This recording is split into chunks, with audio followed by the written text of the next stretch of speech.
আল্লাহ পাক আপনাকে হেদায়েত দেননি ব্যাপারটা এমন নয়। কিছু কিছু কারণে আপনার মনের মধ্যে, কলবের মধ্যে মরিচা পড়েছে।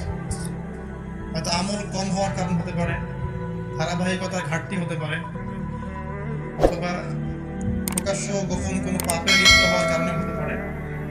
তো সলিউশন হচ্ছে যে আপনাকে প্রথমত ফরজ এবং ওয়াজিব নিয়মিত আদায় করতে হবে। বেশি থেকে বেশি কোরআন তেলাওয়াত করতে হবে, বেশি থেকে বেশি চেষ্টা করতে হবে অর্থ বুঝে পড়ার জন্য।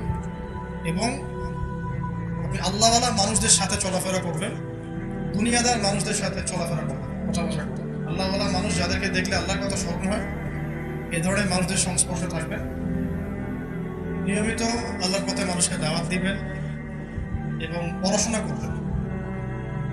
একটা বিষয় হচ্ছে, যত বেশি আমরা জ্ঞান চর্চা করবো, ইমানের চর্চা করবো, ইমান তাজা থাকবে। চর্চা কমে গেলে ইমানে মরিচা ধরে যাবে, এটা স্বাভাবিক। ঠিক আছে, এক মাস যদি আমরা কোরআন হাদিসের সাথে সম্পর্ক না রাখি, অটোমেটিক ইমান কমে যাবে। এই কারণে পড়াশোনা এবং আমল বাড়াতে হবে। আর আল্লাহওয়ালা মানুষের সাথে থাকবেন, ইনশাআল্লাহ তারা আপনার সমস্যাগুলো ঘুরিয়ে দেবে।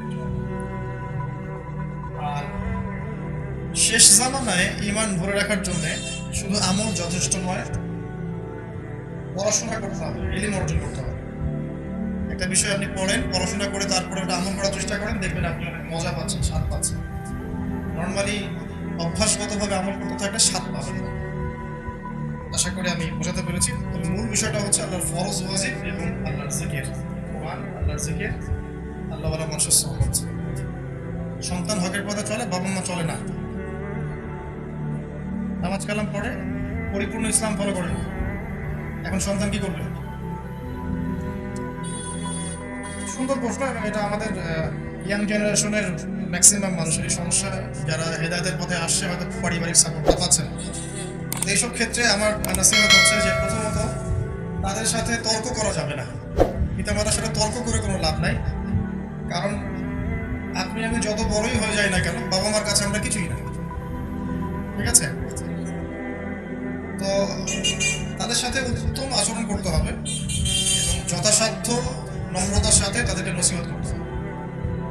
আপনি আপনার বলার দায়িত্বটা বলবেন, নিজে আমল করে দৃষ্টান্ত স্থাপন করে দেখাবেন।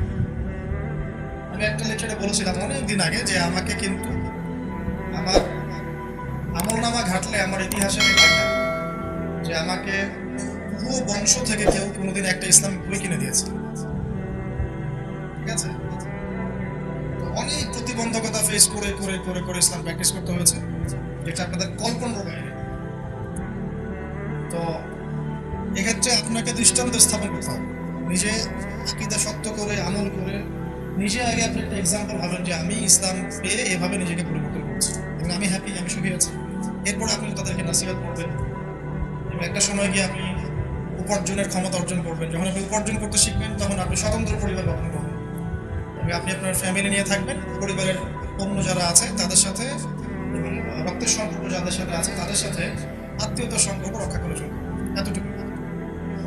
কারণ আমরা চাইলেই কাউকে হেদায়েতের পথে আনতে পারবো না। ইন্নাকা তাহদি মান আহবাবতা ওয়ালাকিন আল্লাহ ইয়াহদি মান ইয়াশা। আল্লাহ বলেছেন, তুমি যাকে ভালোবাসো তাকে হেদায়েতের পথে আনতে পারবে না। আল্লাহ যাকে চান তাকে হেদায়েতের পথে